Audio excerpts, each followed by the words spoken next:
Okay, so this lesson for the camera and for Google Classroom is the carbon monoxide one. Paige, help me out, 56, correct? Yeah. All right, so what's that first question say? What Carbon monoxide is. Oh, look at this. What is carbon monoxide? Ta-da! There it is. It is a colorless, odorless, right? Chara, right? Colorless, odorless gas that can cause sudden illness. It can kill you. It can kill you. It's a odorless, colorless gas. Now, you're like, your Connor says, Mr. Mears, you're full of crap. Hold it, hold it. You can smell exhaust. You can smell exhaust. It stinks. But you can't smell the carbon monoxide. So you can smell the burning, the combustion and everything. So that's why you have to have a good exhaust system. Exhaust might blow, but if there's a leak in there and that starts to pool and maybe seep up into your car. So let's say someone says, you know, I noticed every time we go for like a longer drive, like 25, 35, like I go to the Mall of America, I get car sick. I'm sick to my stomach. I wonder, maybe you really are, but what if you are suffering from carbon monoxide poisoning? Maybe you have a leak in your exhaust.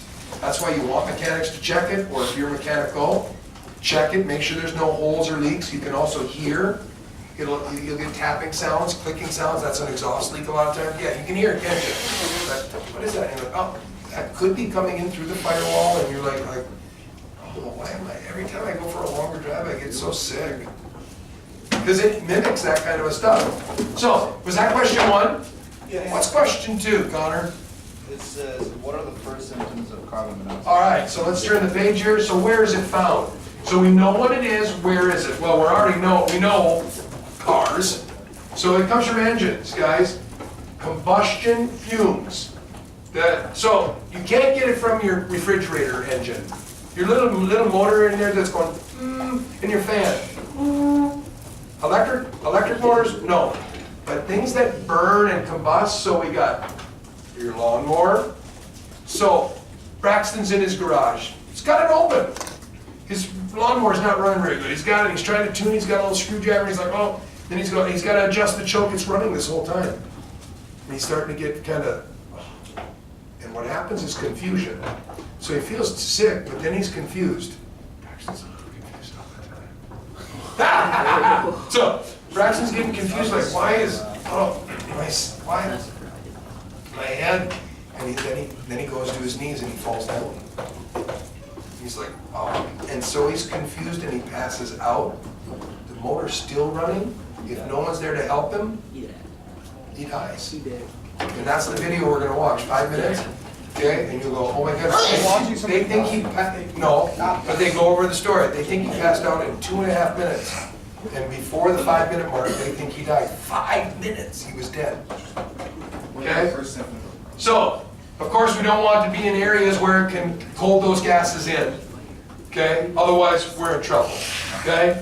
So, here you go. This is number 2. It's here and it's also here. So I'm going to go, oh, you're not writing. Probably you forgot to write again. So here's the pictures of it. So it's kind of fuzzy. I couldn't get a very good copy of it.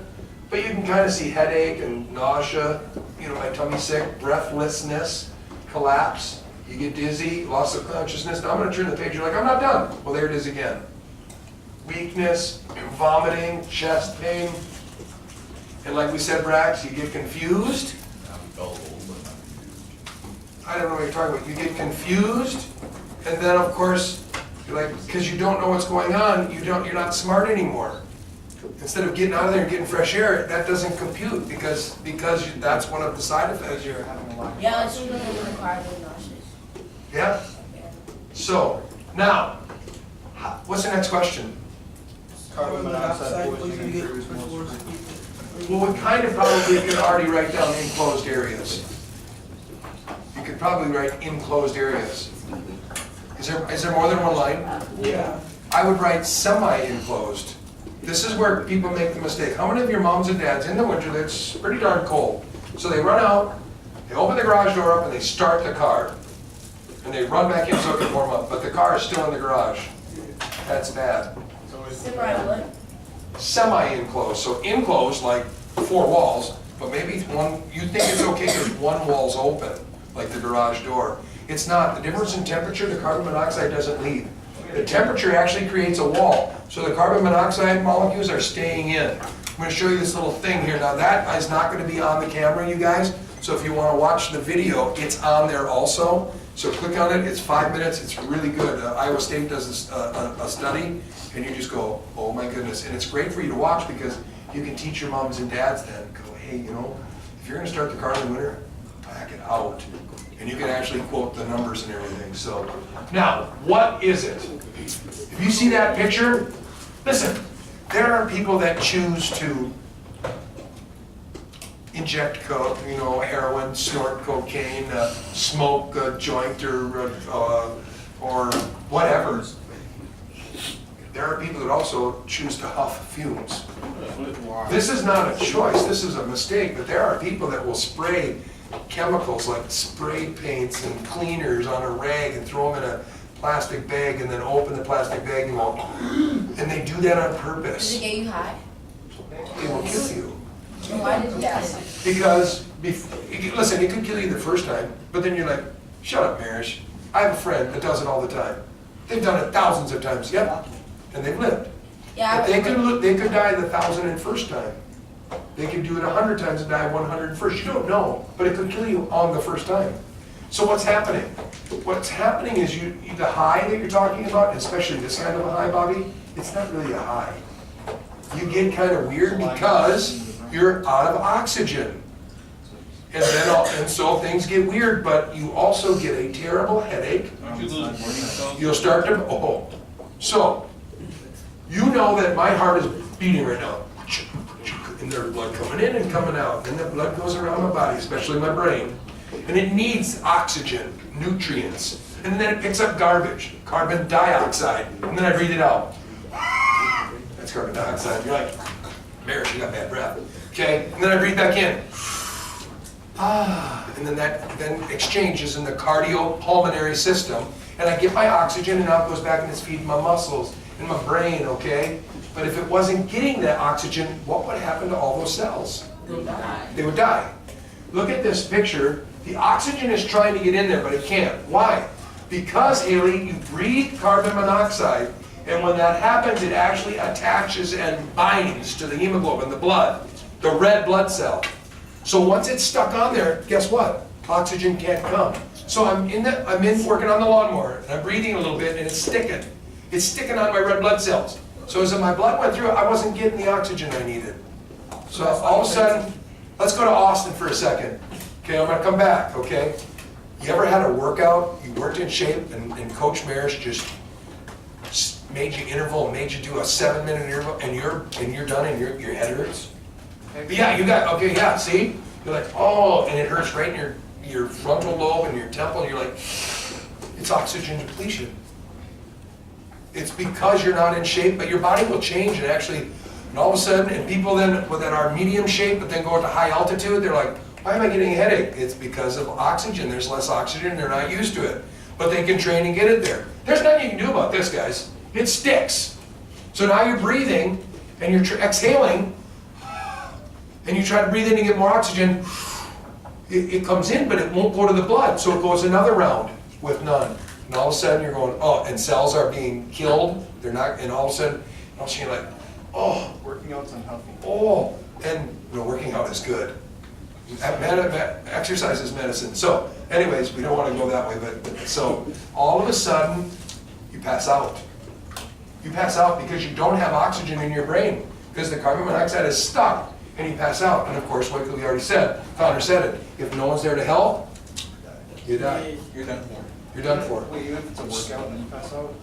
Could you pass out work if you were working out? You can pass out. Oh, sure you could. Yeah, but that's overloading. Hurry up. You're overloading, and you will actually recover and get better and better and better. And so I don't know many athletes. In fact, I can't think of one athlete I've ever had. I've had athletes get dots in front of their eyes and almost pass out. Mm-hmm. But I've never had anyone actually collapse on me and faint.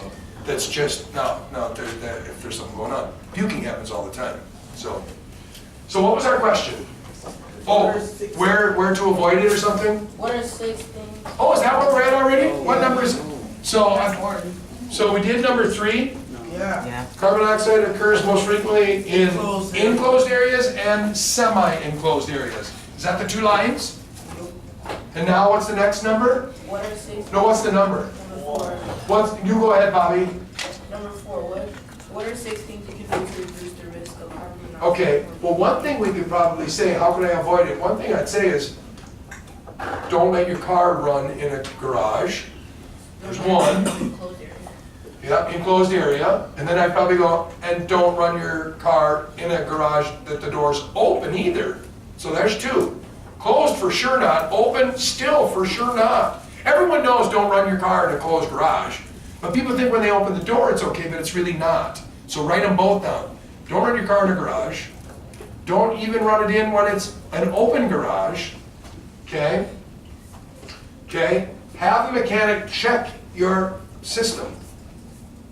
Or if you're mechanical, just climb underneath and go, oh, I got a leak. And take it in and fix it, or you can fix it yourself. So have your exhaust checked. Don't run your car in a garage. Don't run your car in an open garage either. Okay? If you get stranded, because this is where it happens, make sure the tailpipe is clear. So you slid and you went in the ditch, especially if you slid in backwards. It's a bunch of stuff packed into your rear bumper. So guess what happened to your tailpipe, your exhaust pipe? Plug. It got plugged and stuff. Maybe not even plugged, but just full of crap, so it's stuck under there. So you gotta kick the snow out, kick all the stuff out, make sure it's flowing. You're cold. You're like, oh, it's so cold. Open the trunk. How many of your moms and dads every winter put extra stuff in the trunk? An extra blanket, mittens, gloves, stuff, maybe some salt, some shovels, whatever. Grab all your boots and stuff and bring them to the car, blankets. Okay? So, on your list you wrote, make sure the exhaust pipe is clear. Now, when you're cold, Jay, you're cold, start your car, but don't let it sit there and run forever. Start your car at about 10-minute time, reasonable amount of times, 10 minutes. When that happens, your heat's on, you're nice and warm, turn it off. I'm almost done, baby. That's okay. Turn it off, windows up, blankets on. An hour later, you're cold. You're cold. Go ahead and open the windows. What? I'm freezing. You gotta get the fresh air.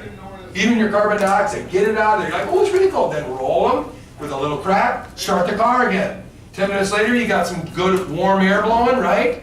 Shut the windows, let it blow for another minute, turn the car off. Oh, I'm warm again. And if there's 2 of you, make sure you're under the same blanket because we can share body heat and you stay alive better. But in today's society, it's not gonna happen because you got a cell phone. Hey Dad, I'm in the ditch, I'll be there, please, it's so cold, I'm so scared. I'll be there in a little bit. Seriously, it helps. Those cell phones help a lot. Okay, do we need more? Use your winter survival kit to maybe not even start the car at all. Maybe you got enough blankets and warm stuff, you're okay. And then again, if you get stranded, leave windows down or roll them down once in a while, let fresh air blow through. Some people say it's a good idea to always have one, if you want to start to sleep, if it was a long time, one person awake, one person asleep. Okay? So here we go, back to this. Don't run your car in a garage, door shut, obviously. But also, don't do it even when the door is open. Oh, here's another one for your things to avoid. Let's say you go to Menards, and how many of you have a van or something with a hatch in the back that the back will open up, or a window blazers? Let's say you got something kind of sticking out, but you tied it down. Remember that the wind gets blocked by your car, boom, boom, and it's coming around, and it goes past, and then Connor, guess what? It curls, creating a vortex that actually, so if you were a race car driver, you try to tuck in it, they call it drafting. You've heard of drafting, right? Yeah. Kind of pulls your car along. You don't have to use as much gas, less horsepower, you're cruising. And if you time it right, you can step on it right here and then pass the guy, and all of a sudden you win the race. Well, if your back window is open and that vortex is happening, and the exhaust is at the tailpipe, guess where the exhaust is going? It's sucking into your car. So if you go with the hatch open, you've got to open windows in the car so they blow through. Your van has those vent windows, so the air is blowing out the back. It will, all right? So if you get wind blowing through, it will blow out, and if you leave them up, it'll actually suck in backwards. Got it? So that could be on that list too. Is there one more question? That's it? So remember that? Oh, there's the vortex picture. Okay, make sure that's shut. Never, make sure your exhaust works good. Never run in an enclosed area, even if the door is open. All right, Austin, will you push stop? You guys want to watch the video?